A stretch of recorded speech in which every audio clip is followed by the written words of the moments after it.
Hello and welcome back to the fourth episode of the Rule of Two show here on C Cinema Reviews channel.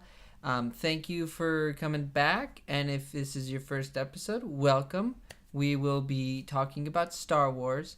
We're going to have our three topics. Our first topic is going to be Jon Favreau and his series that he's getting. We're going to be talking about Rebels and, the entire series and pretty much the end and what we thought about the entire series, and the Last Jedi novelization. And with me today is my sister, as always. Say hi to the people.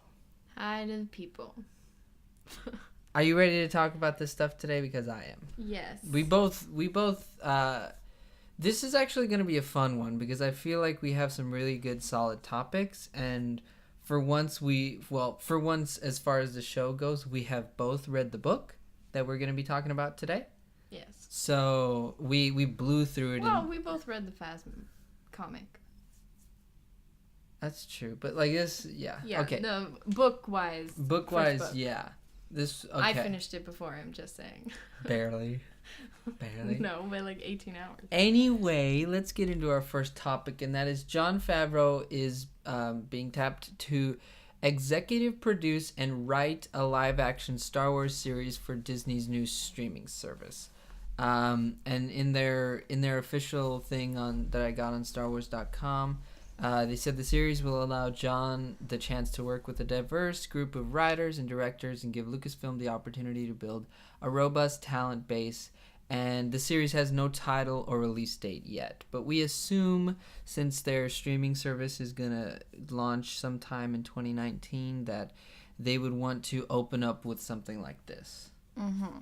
So what do you think about Jon Favreau being, given this opportunity to, and this is not, it's not like he's going to be like writing every single thing, because they say in that thing, work with the diverse group of writers and directors. So he's not going to write it all. He's not going to direct it. So that's good. Yeah. He'll probably direct the first episode. Yeah. Got to set the tone. Yes, and also he can get money for however long it lasts. So, yeah, got to get that money. Yeah, I mean, I like Jon Favreau. I liked Iron Man, like Jungle Book. We'll see about Lion King. Yes. Super excited about that. And he's done good stuff without Marvel and without Disney too. I just wonder how much of him is going to be in this. I don't think that's such a bad thing, because when you look at Iron Man, to me that's the very kind of tone that I would like in my Star Wars, because you do have humor. But to me, Iron Man is Star Wars humor where it's smart humor. It's not fart jokes, a la, BFG, which I just watched, that has fart jokes all. I was talking about Jar Jar Binks. Yeah, it does. Like Iron Man has the very smart stuff. But it's still like, I don't know. I find that a little snobbish for me, just because. But like Tony Stark's like that. But yeah, that was good for Tony Stark. If we have a Tony Stark character-ish kind of person, I could see that. I think it's good. I can't wait to see who's gonna direct everything. Well, you probably have multiple. Well, not everything. Directors. Yeah, multiple. I can't wait to see who they get for that. We'll see. So would it like? Right now, there's at least online. I don't see a lot of speculation as far as when this will take place. Or what the story's going to be about. Do you have anything that you would like him to do as far as timeline or characters? Not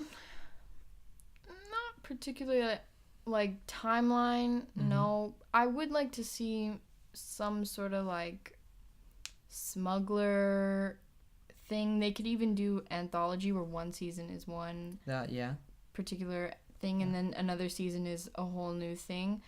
I wouldn't mind that.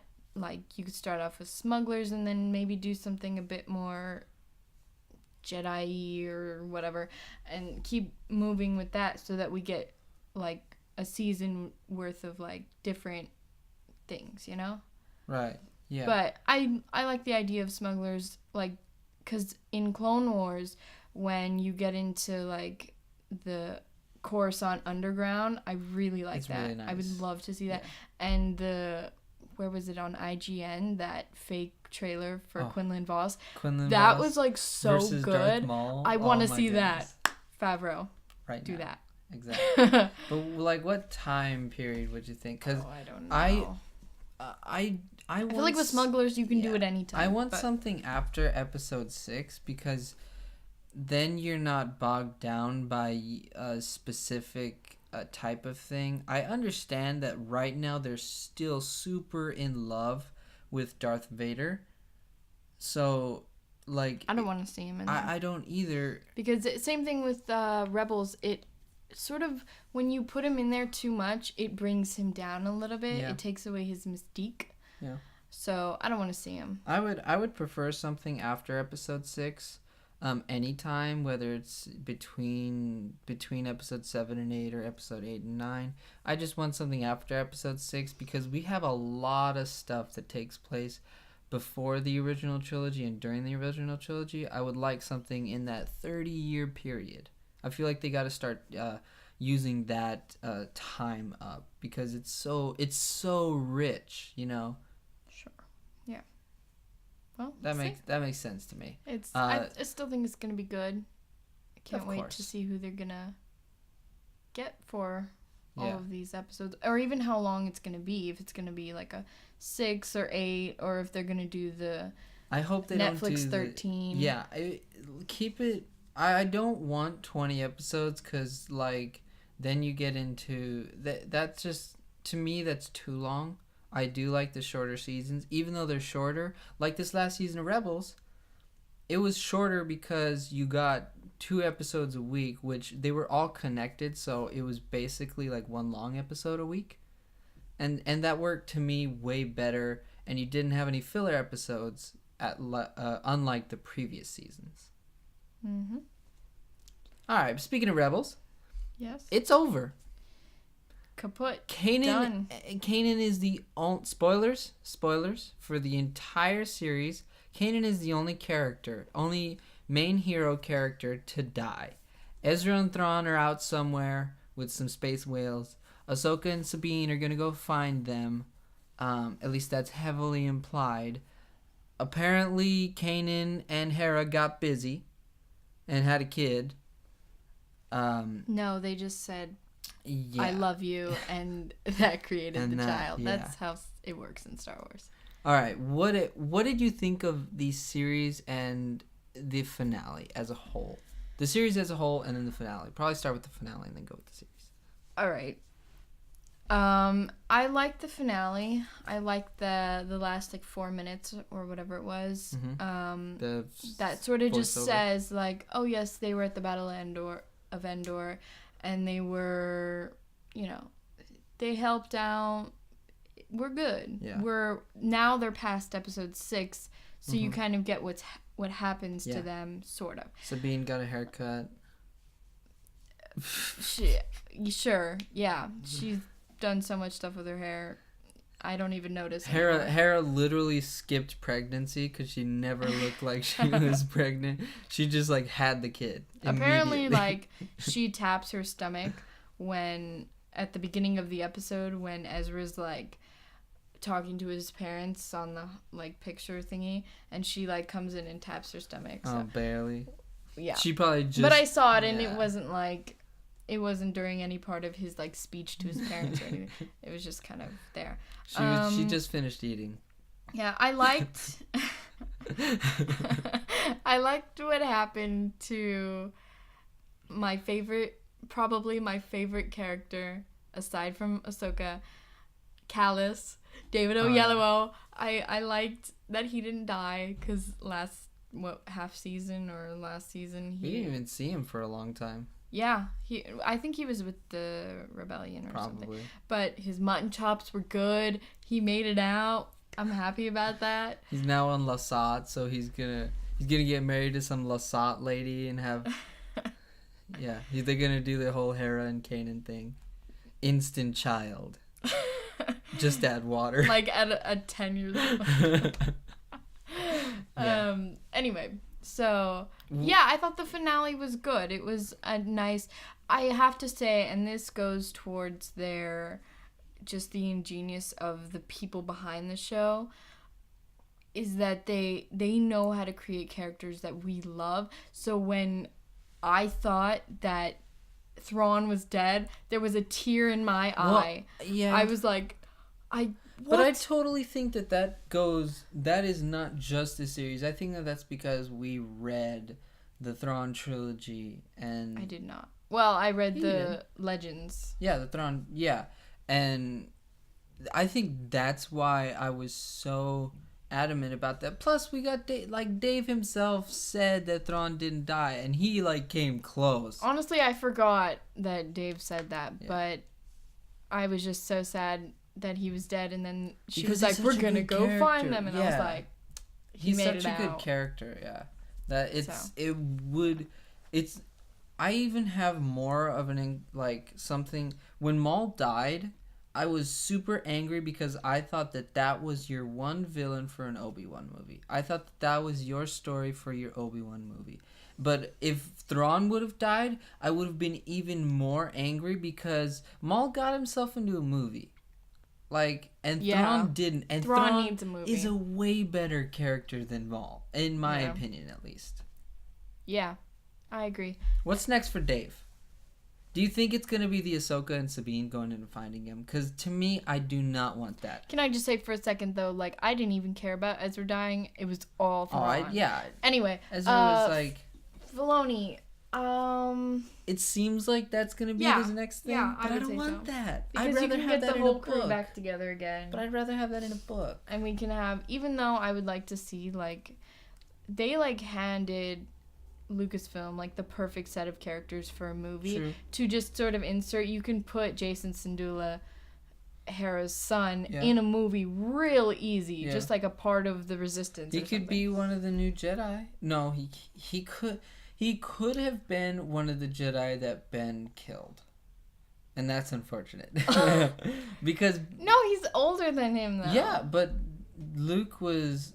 If Jason is Force sensitive, then Luke could have taken him off there, and then Ben would have been like, nah. What Sabine said about the son does not make me think that he has Force abilities. I thought that she just meant he's a good heart. You sure he's not another virgin birth? I'm sure. And I still think that there was a father, whatever. Anyway, no, I just think that she was talking about, he has a good heart and he's going to, fight for good or whatever. I don't think he has Force abilities. I really don't. Well, but, it's not set in stone. These characters are so perfect for, a movie. Yeah. But Dave's gonna books, I know, because Ahsoka is his. He literally can't kill a character. I would love to see Ahsoka and Luke, going on a little adventure in the video game where Luke goes to find some the compass. Yes. Star compass. And he has a little thing with what's his name? Dev? Del Meeko. Del. There we go. So yeah. I think he's he's probably going to do an animated. Hopefully, maybe we can get him into Jon Favreau's live action. He'd probably direct it. I would love to see a movie from Dave Filoni eventually. Yeah. A movie, I don't know about that. The reason why I don't like the Ahsoka and Sabine stuff is because I want that in a book. Dave, I know he loves Ahsoka and I know he probably loves Sabine, but it's hey dude, their time is up. No. To me, okay, well, I disagree. We'll have that conversation maybe when we get an announcement of that series that probably Dave is doing. Okay. But that's pretty much it. Rebels is over. It was good. I was happy. I'm not sad to see it go. I'm not. And I'm a little sad, but it was, I don't want to say forgettable because there are certain moments that are so not forgettable. Yeah. Vader, Ahsoka, Maul, Thrawn, Obi-Wan, Thrawn, Callus. I just love Callus. There's the upper echelon of characters, and then there's Callus. Vader, Callus. Yeah. So it's not forgettable. It's just, I don't know. it's different because we didn't know these characters beforehand. Anyway, I thought it was good. Yep. I'm happy it's done because you can overdo things sometimes. Moving on to my favorite thing about this week is the Last Jedi novelization by Jason Fry, who, in my opinion, does a really good job. Really good job. Writing it. And we did the Audible. So it was narrated by Mark Thompson, who has done many other books. He did the Thrawn trilogy for the Legends Thrawn trilogy for Audible. He did the Legends duology, the Hand of Thrawn duology for Audible. So you'll hear him in that when you listen to that. But this book is really good to me. I finished it first. She finished it first. I finished it second. So whatever. I'm so proud. He started first too. True. But the one thing I want to get is, did it change our view of the movie? Because for me, it did. Miki Kaka. I think for me it did more than just a little. I think the whole, and there will be spoilers for this book, so definitely consider yourselves warned on that. And the movie. And the movie, yes, and the movie. But if this you haven't, is a novelization of the movie. If you haven't seen the movie, then what are you doing here? I do think that it changed my view of Luke Skywalker when we got the part. It's right after he gets his reconnected with the Force, and he feels Leia and how she is hurt. When she whispers his name. Yeah, when she whispers his name, he feels her presence from across the galaxy, which to me is like bringing Legend stuff, because that's what Mara Jade, like, she in the Legends book, she's like, I could feel the Emperor and hear his thoughts like from across the galaxy. So that's definitely like bringing Legend stuff. But it changed that because right after that, Luke, we get in canon that Luke, when he was going to find Rey, it was the scene where she and Kylo Ren touch fingers for the first time. Yes. When he is going over Some there, would describe it as holding hands. When he's on his way to her hut, he, in his mind, wants to go and help out the Resistance, and that changes everything for me. For definitely, Luke, I liked the movie. I have to see it a few more times to figure out whether or not I loved it or where it goes in my ranking. Mm-hmm. But so I really liked it, and I feel like the inner monologue helps a lot because it expands on things. Yeah. You know, there's no more like, I think she was feeling this when she did this. No, we know exactly what she was thinking and feeling when this happened. So, I mean, yeah, was that your favorite part of the book? To me, that was my favorite part. The Snoke inner monologue when he's... I like the BB-8 monologue. True, yeah. To me, the Luke wanting to go and help out the Resistance was my favorite and the best part. And then one of my other ones was Snoke's inner monologue when he's talking about Kylo Ren. Yeah. I thought the jokes didn't land quite as well as the movie, but that just comes with it. Yeah, it's timing. It's difficult to do that when you're writing it. Like I was telling you the other day, in the Force Awakens novelization, they have Rey and Poe meeting, and in this one, in the movie they meet in Last Jedi, but in the book they're just like, we're just not going to talk about that. Oh yeah, it's just like, it's just not even... But Pablo Hidalgo has said the movies take precedence over anything else. Yeah. So I understand. And there are like very small things that they change, like the fight between Luke and Kylo Ren, how in the movie it's a little bit longer of a fight, but... And even the Rey and Kylo Ren fighting those red dudes, that fight was a little, like, there were certain moments where they were like, he did a windmill kick, and I was like, let me watch the movie again, because I don't remember that. It is difficult, though, to put something like a fight scene into words, which is why when they do it in something like a Legends book, when they do it well, it's really good. Yeah. But when you've seen what they're trying to describe, you're like, really? That's not how I would describe it. Yeah. But it doesn't, like, he still did a good job. Jason Fry still did a good job with those type of scenes. Yeah. Another thing I thought was better in the book, well, one thing I thought that was better in the book than the movie, we talked about it a little bit, was the love story between Rose and Finn, or the sort of whatever. In the movie, it was... The blossoming romance. Yes. It was a little bit forced in the movie. Yeah. But since you get the inner monologue, I feel like that smooths it out a little bit more. With Rose, too. We didn't get a lot of...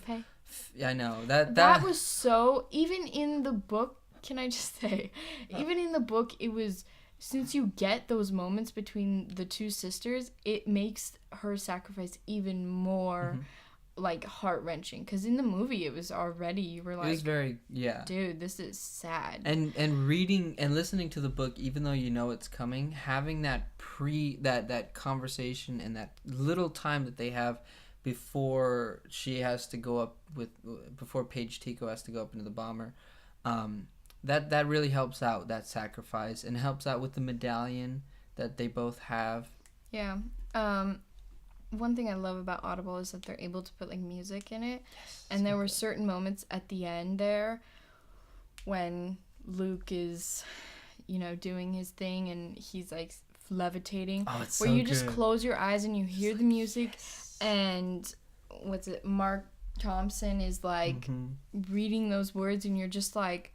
There's so much... when he says, like, he's like, tears are streaming down his face, and you're just like, oh, that is so good. Right? Like, and how he like hears Obi-Wan just say, "Let go." Yeah. And that's so good. And he was just like... And so he does. Yeah, and it's so good. And then they talk a little bit about the caretakers, which I thought was so nice because, like, it was like the matriarch or something. I forget what her name was, but... they talk about her, and she's like, oh, the visitors, they come. Sometimes there's a lot of them. Sometimes there's one. The one that came, she just destroyed. Yeah, it was super And now funny. the other one's gone. We just found his cloak. Yeah, and they washed it. Yeah, they like put all the, whatever they call them, visitors, they put all of their stuff that they leave into like a little place. And it's like... And that would be really nice if like Rey came back. Yeah. And then she might get like a lot of stuff. Yeah. You know, but it'd be like he calls her his niece. I'm just gonna say that. Yeah. And they dance. That little scene where she like runs in and she's like a warrior. Yeah.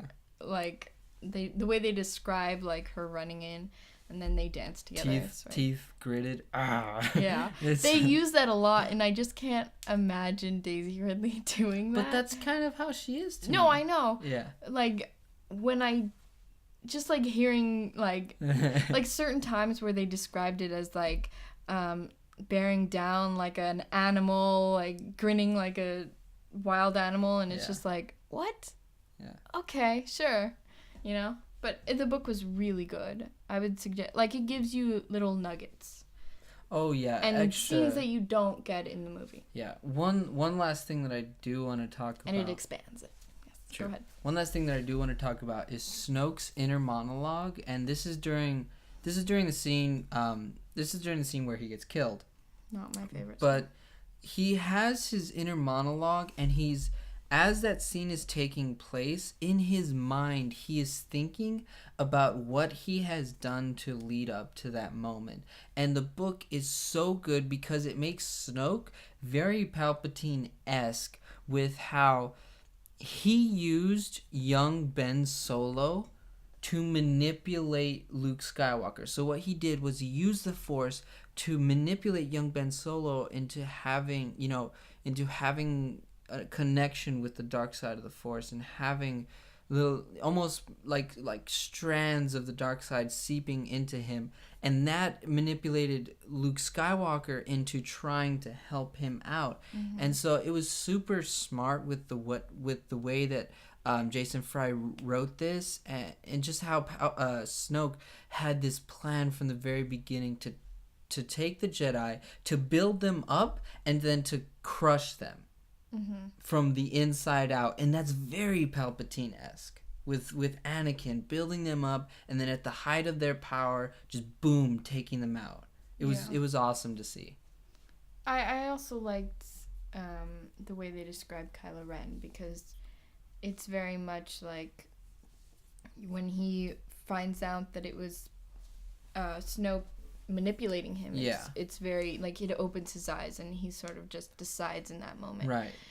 And when they talk about his resolve, yeah, Snoke thinks it's the resolve to take her out, take the Luke out, and just, be his apprentice, like, fully take on everything and let go of his emotions. But it's actually his resolve to, you know what, I need to take all of this out. Yeah. So it's cool. I got to talk about this last thing.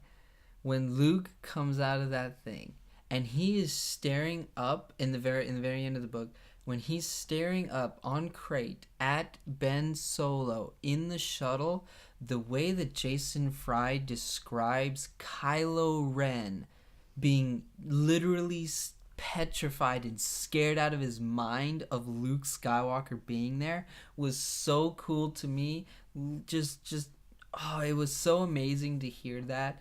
And if you guys read these books, I would suggest very much getting an Audible, getting like some type of subscription, or even buying this one book, because man, Audible, like, they take books and they make them into fully realized productions. Yeah, with music, with sound effects, with great narrators. Mark Thompson is one of the best. I love the way that they, like, create the Force as a sound. Mm-hmm. Like, that sort of, like, rushing. It's really great. Yeah.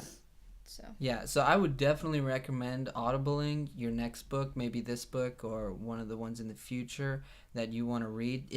Audible does an amazing job with these books. Mm-hmm. It's truly. They also give you the book gives you a little insight into, like, Hux and all of those, like, leading commanders of the ships and stuff. Yeah, which is cool.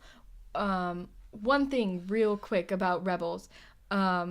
We get Pelion. He's canon. Oh, Admiral Pelion or Captain Pelion in this one. Yeah. But he's canon. Yeah. I just wanted to. In the Thrawn trilogy, in Legends, and in the Hand of Thrawn duology, Captain Pelion is pretty much Grand Admiral Thrawn's, like, understudy. He's like the dude that Thrawn kind of trains up, and is his captain of his ship. Thrawn says it. We hear his voice is actually really, even though we only heard like 4 words, it's actually really close to the one in the book. Mm-hmm. I just wanted to say that. Yeah, it's really good. It's really good. We get that was really fun. But that's pretty much it for today's episode. We hope you enjoyed this, and we hope that we let you know about some stuff. We hope that you could let us know about some stuff. But the way to do that is either comment down below. If you want to do that, we'll definitely read every single comment. We'll try to respond if you have any questions or anything like that. And 2 other ways you can get in contact with us is we have a Facebook page for the channel. It is facebook.com/ccinemareviews page. There will be a link in the description to that. And we're also on Twitter @ccinemareviews. There will be a link in the description to that as well. We thank you very much for listening to this episode, and we hope you come back next week for next week's episode. I'm Jared, and this is my sister. May the Force be with you. Bye.